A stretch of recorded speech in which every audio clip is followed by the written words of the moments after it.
Officer બનવાનું સપનું તૂટ્યું હોય તેવા ઉમેદવારો માટે સારા સમાચાર છે। યુપીએસસી પાસ ન કરનાર ઉમેદવારો માટે પ્રતિભા સેતુ પોર્ટલ લોન્ચ કરાયું છે। પ્રતિભાશાળી યુવાઓને બીજા ક્ષેત્રમાં નોકરી આપવાનો હેતુ પોર્ટલ પર 10,000થી વધુ ઉમેદવારોનો ડેટા ઉપલબ્ધ જોવા મળશે। ડેટા પરથી કંપનીઓ ઉમેદવારોની પસંદગી કરી શકશે। સરકારી નોકરી કરવી એ આજના સમયમાં દરેક યુવાઓની ઈચ્છા હોય છે। તેમાં પણ યુપીએસસી પાસ કરી મોટા અધિકારી બનવા ઘણા ઉમેદવારો રાત દિવસ એક કરી દેતા હોય છે। પરંતુ સીમિત જગ્યા ભરવા માટે લેવાતી પ્રતિયોગી પરીક્ષાઓમાં કોઈ પાસ થાય છે તો કોઈ નાપાસ થાય છે અને આ નાપાસ ઉમેદવારોને ધ્યાનમાં લઈને યુપીએસસીએ પ્રતિભા પોર્ટલને લોન્ચ કર્યું છે, જેમાં યુપીએસસી પાસ ન કરી શકનાર ઉમેદવારોને અન્ય ક્ષેત્રોમાં નોકરી કરવાની તક મળી રહેશે।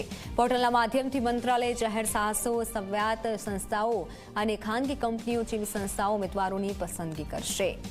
સિવિલ સેવા પરીક્ષા 2024 માટે લગભગ 13.4 લાખ અરજી આવી હતી, જેમાંથી 14,627 પ્રિલિમ્સમાં ક્વોલિફાય થયા અને મેન્સ બાદ 2,845 ઉમેદવાર ઇન્ટરવ્યૂ સુધી પહોંચ્યા। તેમાંથી 1,009 વિભિન્ન સેવાઓ માટે પસંદ થયા હતા।